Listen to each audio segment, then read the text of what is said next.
Olá, muito bom dia. Muito obrigado mais uma vez pela sua companhia. Está começando mais uma edição do programa Agronegócio. Eu desejo a você um dia muito abençoado, com muita paz. E no programa de hoje nós vamos comentar da problemática do Carrefour em relação à carne aqui da América do Sul. Um tiro no pé da empresa francesa. Você vai ver que a agroindústria brasileira apresentou crescimento no mês de setembro deste ano em relação a setembro do ano passado. Vamos falar um pouco das emissões de gases do efeito estufa no mundo. E você vai ver como anda a guerra comercial entre carne suína e carne de frango, que está mais em conta para o consumidor. E eu vou conversar com Isabelle Vilarino de Lara. Ela é desenvolvedora técnica da Maxolo. E nós vamos conversar sobre o desenvolvimento da raiz que impacta diretamente na produtividade de milho. O programa Agronegócio já está no ar.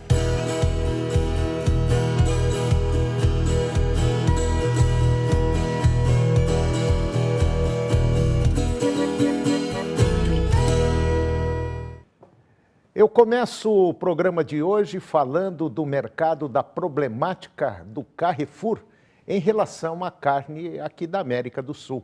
Um tiro que a empresa deu no próprio pé. A Associação Brasileira das Indústrias Exportadoras de Carne, a ABIEC, ela emitiu uma nota oficial manifestando, vamos dizer, satisfação com o pedido de desculpas do CEO global do Carrefour, Alexandre Bompard, e o seu reconhecimento da qualidade da carne brasileira. A reação ocorre após a polêmica decisão do Carrefour, lá da França, de suspender a compra de carnes provenientes aqui da América do Sul, justificada por apoio aos produtores franceses. Na nota, a ABIEC destacou a excelência da agroindústria brasileira, que, segundo a entidade, atende aos mais rigorosos padrões sanitários, ambientais e também de qualidade exigidos pelos mercados internacionais. Espera-se que, com isso, as operações da rede francesa sejam restabelecidas. O pedido de desculpas do Carrefour, lá da França, foi feito após críticas de entidades do agronegócio e da suspensão do fornecimento de carnes por frigoríficos brasileiros às lojas do grupo aqui no Brasil. Alexandre Bompard havia anunciado em suas redes sociais o compromisso de não comercializar carne do Mercosul nas unidades francesas do Carrefour, como forma de solidariedade aos produtores locais diante do acordo de livre comércio entre a União Europeia e o Mercosul. A decisão gerou forte reação do setor agropecuário brasileiro, com manifestações contrárias do Ministério da Agricultura e também das associações como a ABIEC. Em resposta, o Carrefour divulgou uma nota informando que mantém a compra de carne brasileira para abastecer as suas operações no país, reafirmando o seu compromisso de longo prazo com a agroindústria local. A ABIEC aproveitou a oportunidade para reafirmar que a agroindústria brasileira ela é referência mundial, sendo exportadora de carnes para mais de 160 países.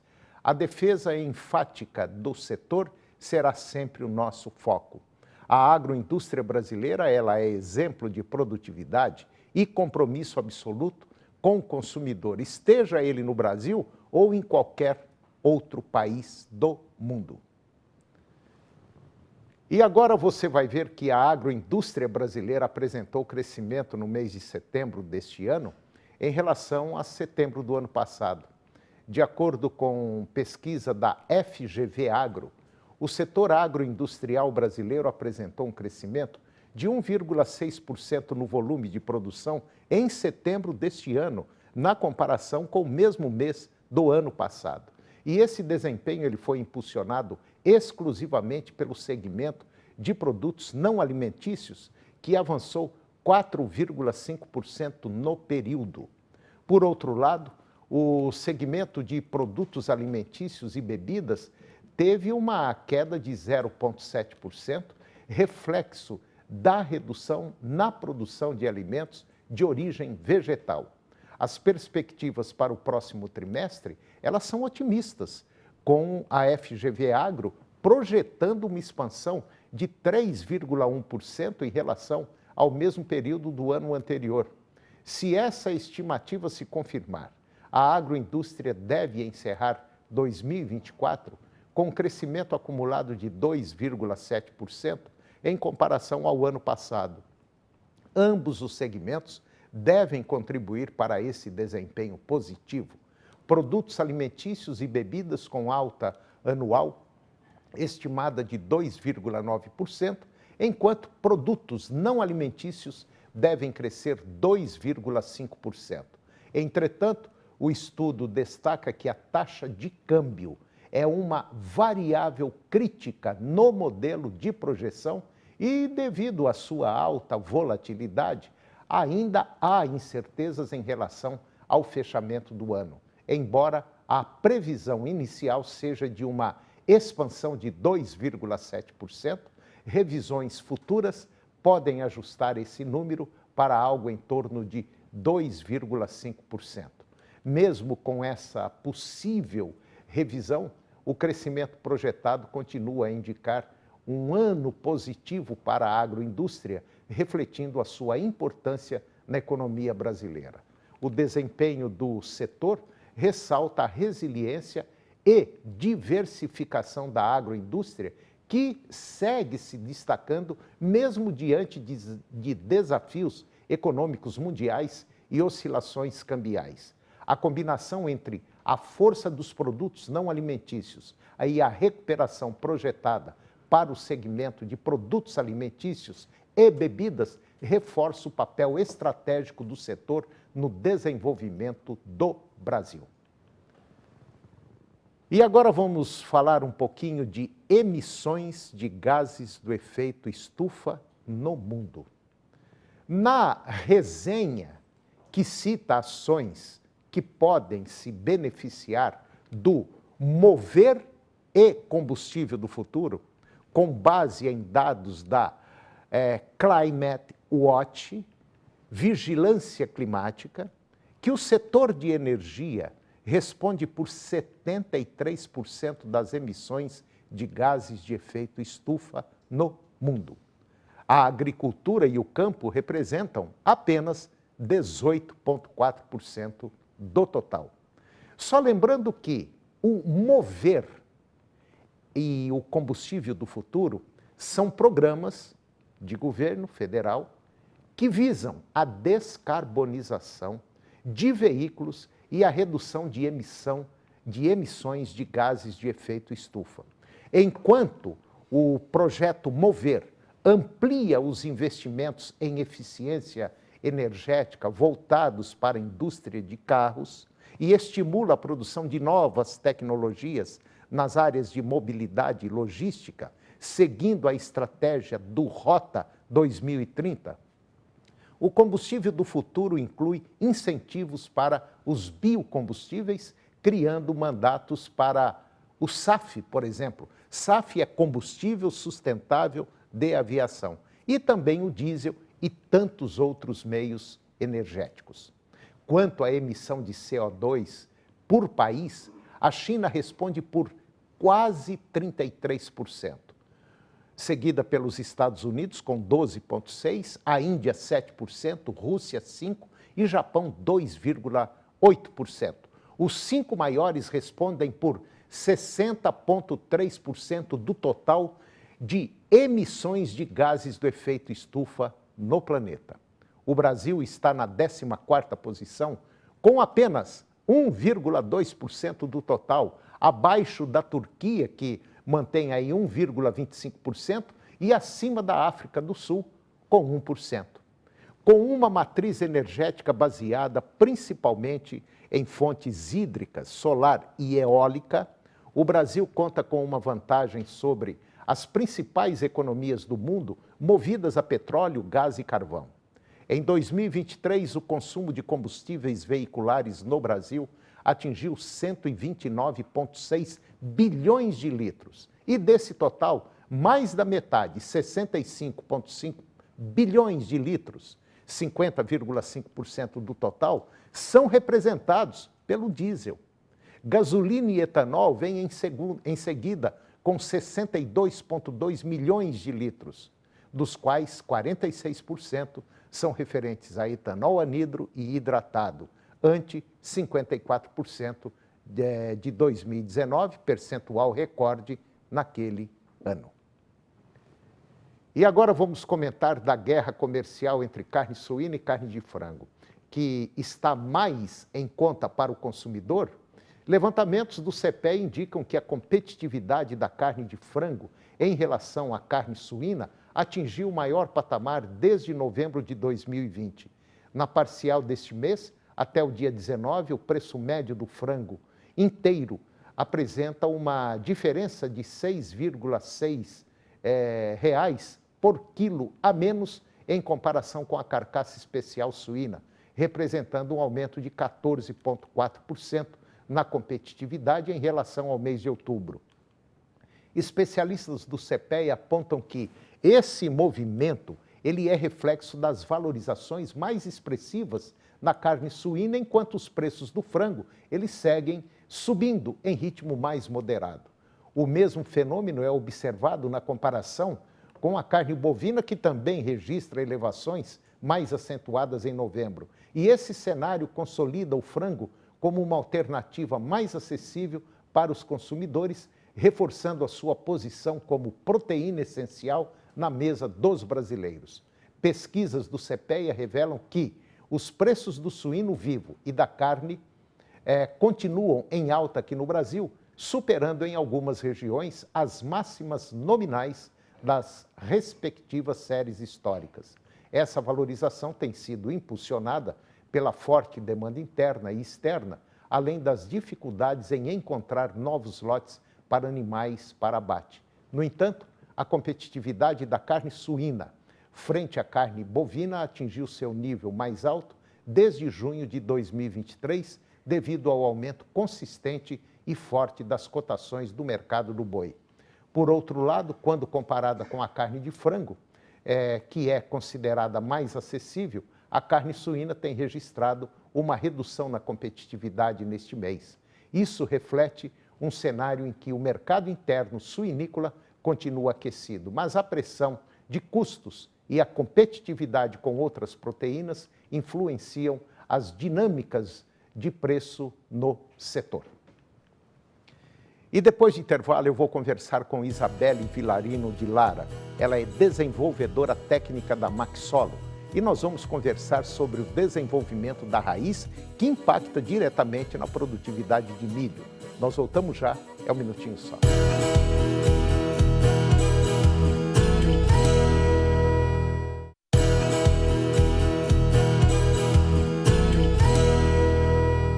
Nós estamos de volta e agora nós vamos falar sobre madeira, mais precisamente sobre o plantio de pinos, principalmente na maior região produtora, que é o Rio Grande do Sul. O cultivo de pinos lá naquele estado, Rio Grande do Sul, está em um momento crítico, com estagnação na implantação de novas áreas e tendência de redução, conforme aponta o informativo conjuntural que foi divulgado agora pela Emater, do Rio Grande do Sul. Naquela região de Passo Fundo, o setor opera com a madeira remanescente de estoques limitados, enquanto alguns bosques continuam sendo comercializados para empresas de Santa Catarina. Na região, principalmente de Santa Maria, a área plantada no ano de 2022, ela foi estimada pelo IBGE em 9.400 hectares em pinos. E o uso da madeira destinado principalmente à produção de tábuas, ripas e itens de construção civil é mais restrito que o do eucalipto. E a ausência de um polo madeireiro estruturado dificulta o processamento adequado do pinos. Enquanto a colheita das áreas plantadas avança, o ritmo de novos plantios não acompanha a demanda. Mesmo com o surgimento de medidas legais menos restritivas para o licenciamento de projetos de silvicultura. A concorrência por terras destinadas à cultura da soja é um dos principais entraves para a retomada do plantio em maior escala. Os preços da madeira de pinos variam de acordo com o local e o diâmetro das toras. Um exemplo, Cachoeira do Sul. O pinus em pé, na floresta, com diâmetro entre 7 e 40 centímetros, ele é vendido por R$ 50,00 o metro cúbico. Enquanto que acima de 40 centímetros pode atingir R$ 350,00 o metro cúbico. Muito barato. E agora eu vou conversar com Isabelle Vilarino de Lara. A Isabelle, ela é desenvolvedora técnica da empresa Maxolo. E nós vamos conversar sobre o desenvolvimento da raiz que impacta diretamente na produtividade de milho. Isabelle Vilarino de Lara, muito bom dia, muito obrigado pela sua presença. É um prazer tê-la aqui no nosso programa para falar de um tema interessante. Tá tudo bem, Isabelle? Bom dia, Antônio. Bom dia a todos os ouvintes. Oi, Isabelle. A gente fica honrado de participar, né? Falando um pouquinho dessa cultura que é muito importante aí para o nosso agronegócio. Hoje o nosso país, o Brasil, é um dos mais importantes produtores de grãos do planeta. E, basicamente, nós já estamos aí, quando a gente não é o primeiro, nós somos o segundo, e quando não é o segundo, é o terceiro, mas nós estamos sempre na ponta aí, como os maiores produtores do mundo. E ainda existem, aqui no nosso país, alguns produtores que não seguem as regras, vamos dizer, regras técnicas para o cultivo, principalmente do milho. E nós estamos falando, às vezes, dos pequenos produtores, que não conseguem uma margem boa de produção e produtividade, coloca a culpa no adubo, coloca a culpa no solo, coloca a culpa na semente, no São Pedro, que não choveu, e às vezes o problema está no produtor, né? Está no manejo adequado da cultura. Pois é, Antônio, a gente vem observando, né? Como a gente já vem algumas safras, a gente vem sofrendo principalmente com veranicos, né? Então, essa falta de chuva, e a gente sabe que isso vai afetar diretamente qualquer desenvolvimento da cultura, né? Quando a gente fala em milho, principalmente, a gente sabe que para o milho conseguir ter um bom desenvolvimento, né? Qualquer cultura, ela precisa de uma raiz. Então, ela precisa que essa raiz vá em profundidade para que, então, tenha um melhor aproveitamento não só de nutrientes, mas de água também. Então, no caso desses veranicos que a gente vem enfrentando, quando uma planta ela tem um volume maior de raiz em profundidade, ela consegue ter um maior aproveitamento de água, consequentemente vai ser uma planta mais robusta, uma planta que vai produzir mais, né? E como você disse, os produtores, alguns, né, não são todos, não estão muito aptos às tecnologias, né?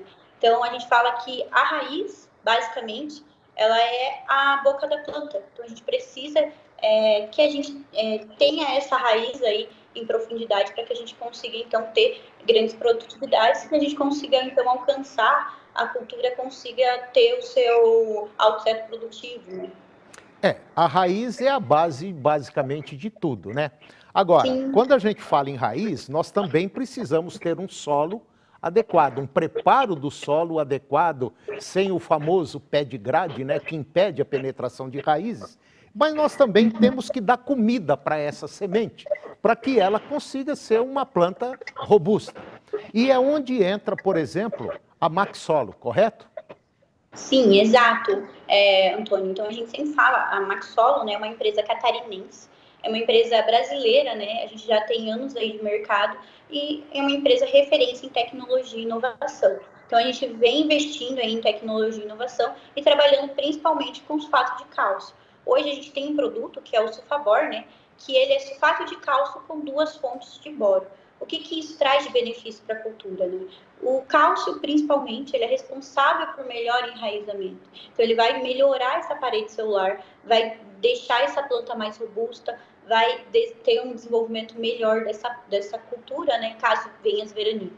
No caso do enxofre, principalmente, né, por ser sulfato, ele é responsável principalmente para síntese de proteína. Então, ele vai ajudar ali na questão do desenvolvimento do enchimento de grão.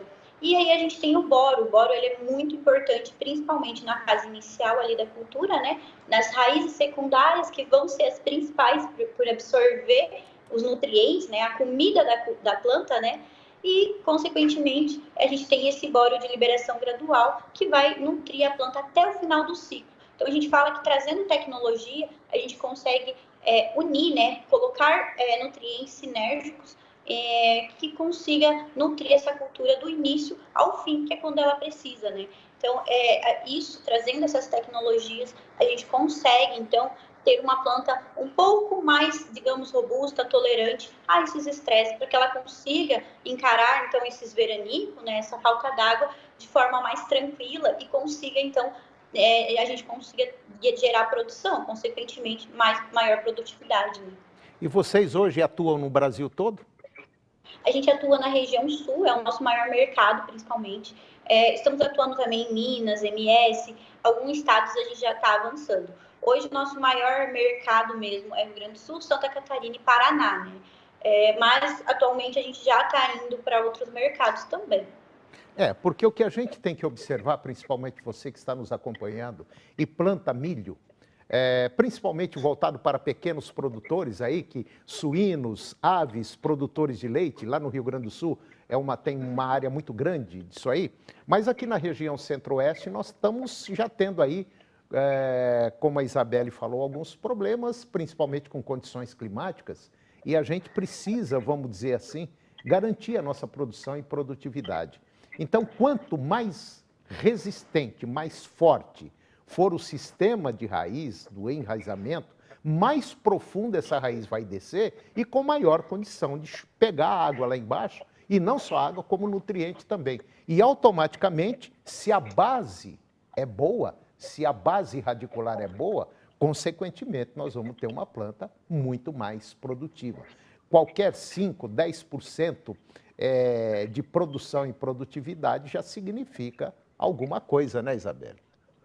Sim, com certeza, Antônio. E a gente vê que hoje a gente os produtores estão começando a ver o solo de uma maneira mais com outros olhos, digamos assim, né? A gente sabe que a gente sempre carrega essa bandeira mesmo que a gente fala, que solo é o nosso maior patrimônio, Sim. que a gente visa isso, né? A gente visa dar melhoria, a gente tem que trazer uma melhor base para a planta para que ela consiga desenvolver. Então a gente precisa alimentar ela, dar alimento, dar condições boas, porque a gente sabe que a gente não depende só de nós, a gente depende dos fatores climáticos, né? Então isso acaba dificultando algumas coisas, mas a gente precisa ter uma planta mais nutrida, um solo mais corrigido e, consequentemente, a gente vai colher produtividade independente se a gente estiver passando por veranico ou não. Então eu acredito que os produtores estão abrindo um pouco a cabeça com isso, né? E investindo mais no que a gente fala que é a base, né? Que é o solo.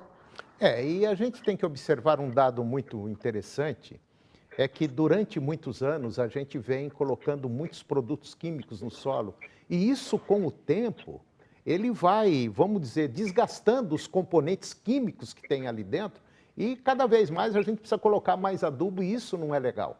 Então eu vejo da seguinte maneira, um bom preparo do solo, uma boa rotação de cultura, a integração lavoura-pecuária é fundamental para a gente dar nova vida a esse solo. E queira ou não, o solo é a base. Se ele for embora, tchau e benção. Pode ter certeza que nós não vamos ter produção e nem produtividade. Acho que é por aí, né?